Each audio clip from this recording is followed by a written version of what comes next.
လူငယ်နဲ့စီးပွားရေးမိမိဘဝကိုပြောင်းလဲမဲ့အစပြုခြင်းလူငယ်ဘဝဆိုတာဘဝတစ်လျှောက်လုံးထဲမှာအရေးကြီးဆုံးအချိန်တစ်ခုဖြစ်ပါတယ်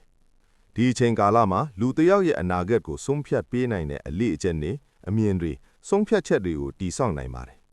အဲ့ဒီအခါလူငယ်ဘဝမှာစီးပွားရေးအမြင်ကိုစောစောစတင်ထားနိုင်ရင်ဘဝတစ်လျှောက်လုံးအတွက်အကျိုးအမြတ်ကြီးမားစေပါလိမ့်မယ်လူငယ်တစ်ယောက်ရဲ့အားသာချက်အကြီးဆုံးကအချိန်ပါငွေမရှိနိုင်ပါဘူးအတွေ့အကြုံမရှိနိုင်ပါဘူးဒါပေမဲ့အချိန်တော့ရှိပါတယ်ဒီအချိန်ကိုအလကားမထုံးပဲကိုယ့်အနာဂတ်အတွက်အသုံးချနိုင်တာကလူငယ်ဘဝရဲ့အောင်မြင်မှုအစားဖြစ်ပါတယ်အချိန်ကိုလက်လွတ်လိုက်တဲ့အခါနောက်တစ်ချိန်ပြန်ရဖို့မလွယ်တော့ပါဘူးလူငယ်ဘဝမှာစီးပွားရေးကိုစောစောစလုပ်တဲ့အကြောင်းအရင်းကအမားလုပ်ခွင့်ရှိနေလို့ပါဒီအရွယ်မှာရှုံးနေရင်ပြန်ထဖို့အချိန်ရှိပါတယ်အမားတွေကကြာရှုံးမှုမဟုတ်ပါဘူးသင်ခန်းစာတွေပါပဲအဲ့ဒီသင်ခန်းစာတွေကလူတစ်ယောက်ကိုပိုမိုခိုင်မာစေပြီးအနာဂတ်မှာမှန်ကန်တဲ့ဆုံးဖြတ်ချက်တွေချနိုင်စေပါတယ်လူအများစုကငွေမရှိလို့မစနိုင်ဘူးလို့ထင်ကြပါတယ်ဒါပေမဲ့အမှန်တရားကငွေမရှိတာမဟုတ်ပါဘူးစီးပွားရေးအမြင်မရှိတာပါ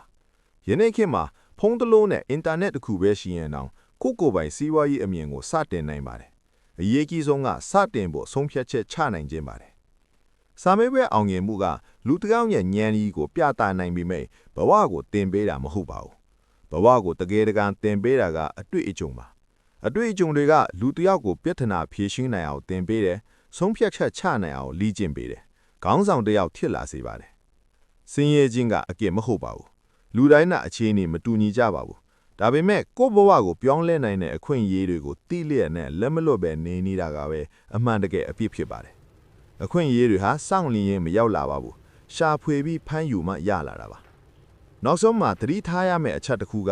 မင်းရဲ့အနာဂတ်ကိုအခြားသူကမရေးပေးနိုင်ပါဘူးမင်းရဲ့ဘဝကိုပြောင်းလဲနိုင်တာကမင်းကိုယ်တိုင်ပဲဖြစ်ပါတယ်ယနေ့စူးစမ်းတဲ့လူငယ်တစ်ယောက်ဟာမနှက်ဖြန်လူတွေအားကြရတဲ့စမ်းပြတစ်ယောက်ထက်လာနိုင်ပါတယ်ဒါကြောင့်ဒီနေ့မစရင်မနှက်ဖြန်လည်းမစနိုင်ပါဘူးလူငယ်ဘဝမှာစီးပွားရေးအမြင်ကိုစလိုက်ပါဒီအစပြုခြင်းလေးကမင်းရဲ့အနာဂတ်ကိုလုံးဝပြောင်းလဲသွားစေနိုင်ပါတယ်